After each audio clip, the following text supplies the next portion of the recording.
আপনারা জানেন আজ থেকে ঠিক 1 বছর আগে 15 সেপ্টেম্বরে জুলাই শহীদ স্মৃতি ফাউন্ডেশন যাত্রা শুরু করে এবং আজকে সেই 1 বছর পূর্তি উপলক্ষে আমরা কেক কেটে বা কোনো আনন্দ উল্লাস করে আমরা এই দিনটি উদযাপন করতে চাইনি। তার জন্য আমরা আজকের থেকে পুনর্বাসন যে কার্যক্রম সেই কার্যক্রম শুরু করার মাধ্যমে আমাদের 1 বছরের যে যাত্রাটি সেটি উদযাপন করছি। এবং আজকে আপনারা দেখেছেন যে আমরা একজন আহত ব্যক্তিকে আমরা তার পুনর্বাসন করানোর জন্য আমরা স্টেপ শুরু করেছি এবং এই একজনের মাধ্যমে আমাদের পুনর্বাসন কার্যক্রম সেটি আজকে থেকে অফিসিয়ালি শুরু হচ্ছে। জুলাই শহীদ স্মৃতি ফাউন্ডেশন থেকে এখন থেকে আমরা আইনি সহায়তা যেগুলো আছে শহীদ পরিবার এবং আহতদের জন্য, সেই আইনি সহায়তার জন্য আমাদের যে সেলটি আছে সেই সেলটি আরো অ্যাক্টিভলি কাজ করছে এবং আজকের থেকে এই সেলটির থেকে যে কেউ কোনো শহীদ পরিবার হোক বা আহত পরিবার হোক তারা এসে এই সেলটির থেকে আইনি সহায়তা নিতে পারবে।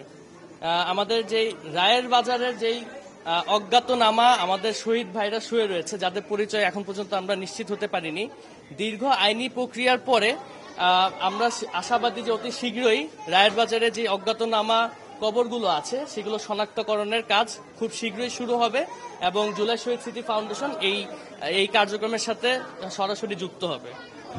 এবং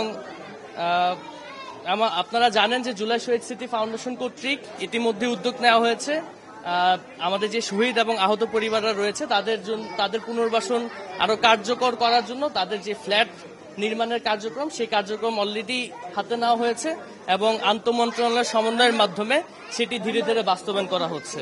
কিছু জটিলতা রয়েছে, যেই জটিলতাগুলোর জন্য আপনারা জানেন একনায়কে গিয়ে এটি পাস হয়নি, আবারও রিভাইজ করার জন্য পাঠানো হয়েছে ফেরত। তো এই রিভাইজের কার্যক্রমটি চলমান আছে এবং আমরা আশাবাদী অতি শীঘ্রই রিভাইজ করে যে সমস্যাগুলো ছিল সেই সমস্যাগুলো সমাধান হয়ে আবার একনায়কে এটা উপস্থাপন করা হবে এবং এটি বাস্তবায়ন করা হবে। এটা জানানো উচিত সবাইকে যে আমাদের যেই আমানতগুলো আমরা মানুষের থেকে পাই আমাদের শহীদ এবং আহত ভাইদের জন্য, জুলাই শহীদ স্মৃতি ফাউন্ডেশন কিন্তু সেই আমানত পুরোটুকুই খরচ করে আমাদের শহীদ পরিবার এবং আহতদের পিছনে।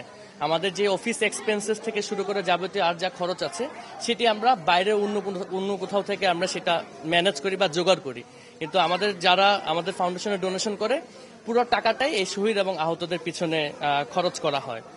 আর আপনাদের মাধ্যমে আমরা সবার কাছে একটা আবেদন করতে চাই, সেটি হলো যে আমাদেরকে ফান্ড দিয়ে সহযোগিতা করবেন, আমরা তত দ্রুত এই জুলাই শহীদ এবং আহত পরিবারদের পাশে দাঁড়িয়ে তাদের পুনর্বাসন সম্পূর্ণভাবে নিশ্চিত করতে পারবো। তাই সবার কাছে আহ্বান থাকবে যে আপনারা এই মেসেজটি সবার কাছে পৌঁছে দিবেন যে আমাদের একটা ওয়েবসাইট আছে, ওয়েবসাইটের নাম jssfbd.com। সেখানে গেলেই আমাদেরকে কিভাবে ডোনেট করতে পারবেন সেই ডোনেটের অপশনটি পেয়ে যাবেন। সেখান থেকে সবার জায়গা থেকে এগিয়ে আসুন যাতে আমরা এই শহীদ এবং আহতদের পাশে যত দ্রুত সম্ভব তাদেরকে পুনর্বাসন করতে সম্ভব হয়।